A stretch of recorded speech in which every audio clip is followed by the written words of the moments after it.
माँ, मुझे कुछ महीने के लिए विदेश जाना पड़ रहा है। तेरे रहने का इंतज़ाम मैंने करा दिया है। तकरीबन 32 साल के अविवाहित डॉक्टर सुदीप ने देर रात घर में घुसते ही कहा, बेटा तेरा विदेश जाना ज़रूरी है क्या? माँ की आवाज़ में चिंता और घबराहट झलक रही थी। माँ, मुझे इंग्लैंड जाकर कुछ रिसर्च करनी है। वैसे भी कुछ ही महीनों की तो बात है, सुदीप ने कहा।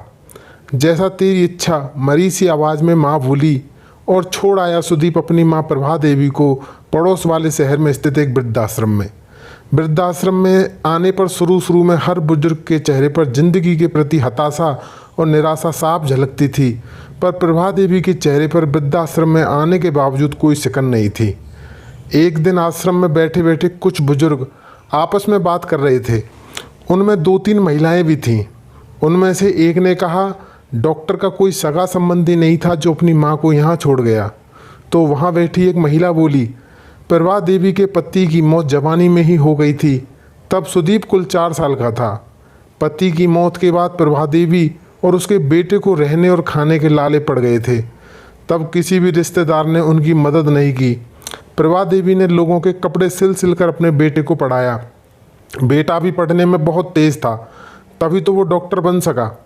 वृद्धाश्रम में करीब 6 महीने गुजर जाने के बाद एक दिन प्रभा देवी ने आश्रम के संचालक रामकिशन शर्मा जी के ऑफिस के फ़ोन से अपने बेटे के मोबाइल नंबर पर फ़ोन किया और कहा, सुदीप तुम हिंदुस्तान आ गए हो या अभी इंग्लैंड में ही हो? माँ, अभी तो मैं इंग्लैंड में ही हूँ, सुदीप का जवाब था। 3-3, 4-4 महीने के अंतराल पर प्रभा देवी सुदीप को फ़ोन करती, उसका एक ही जवाब होता, मैं अभी वहीं हूँ, जैसे ही अपने देश आऊँगा तुझे बता दूँगा। इस तरह तकरीबन 2 साल गुजर गए। अब तो वृद्धाश्रम के लोग भी कहने लगे कि देखो कैसा चालाक बेटा निकला, कितने धोखे से अपनी माँ को यहाँ छोड़ गया। आश्रम के ही किसी बुजुर्ग ने कहा, मुझे तो लगता नहीं कि डॉक्टर विदेश गया होगा, वो तो बुढ़िया से छुटकारा पाना चाह रहा था। तभी किसी और बुजुर्ग ने कहा, मगर वो तो शादीशुदा भी नहीं था। अरे होगी उसकी कोई गर्लफ्रेंड, जिसने कहा होगा पहले माँ के रहने का अलग इंतजाम करो, तभी मैं तुमसे शादी करूँगी। 2 साल आश्रम में रहने के बाद अब प्रभा देवी को भी अपनी नियति का पता चल गया। बेटे का गम उसे अंदर ही अंदर खाने लगा। वो बुरी तरह टूट गई। 2 साल आश्रम में और रहने के बाद एक दिन प्रभा देवी की मौत हो गई। उसकी मौत पर आश्रम के लोगों ने आश्रम के संचालक शर्मा जी से कहा, इसकी मौत की खबर इसके बेटे को तो दे दो। हमें तो लगता नहीं कि वो विदेश में होगा, वो होगा यहीं कहीं अपने देश में। इसके बेटे को मैं कैसे खबर करूं? उसे मरे तो 3 साल हो गए।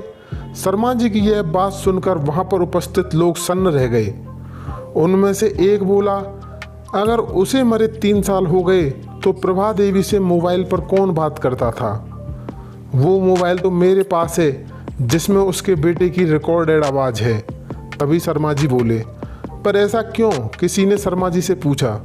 तब शर्मा जी बोले कि करीब 4 साल पहले जब सुदीप अपनी माँ को यहाँ छोड़ने आया तो उसने मुझसे कहा, शर्मा जी मुझे ब्लड कैंसर हो गया है और डॉक्टर होने के नाते मैं ये अच्छी तरह जानता हूँ कि इसकी आखिरी स्टेज में मुझे बहुत तकलीफ़ होगी। मेरे मुंह से और मसूड़ों से आदि से भी खून आएगा। मेरी यह तकलीफ़ माँ से देखी न जा सकेगी, वो तो जीते जी ही मर जाएगी। मुझे तो मरना ही है, पर मैं नहीं चाहता कि मेरे कारण पहले मेरी माँ मर जाए। मेरे मरने के बाद 2 कमरे का हमारा छोटा सा फ्लैट और जो भी घर का सामान आदि है वो मैं इस आश्रम को दान कर दूंगा। यह दास्तां सुन वहाँ पर उपस्थित लोगों की आंखें झलझला आईं। प्रभा देवी का अंतिम संस्कार आश्रम के ही एक हिस्से में कर दिया गया। उनके अंतिम संस्कार में शर्मा जी ने आश्रम में रहने वाले बुजुर्गों के परिवार वालों को भी बुलाया। माँ बेटे के अनमोल और अटूट प्यार की दास्तां का असर ऐसा था कि कुछ बेटे अपने बूढ़े माँ बाप को भी वापस अपने घर लेके चले गए। दोस्तों, कहानी अच्छी लगी हो तो चैनल को सब्सक्राइब और वीडियो को लाइक करना ना भूलें। Thank you.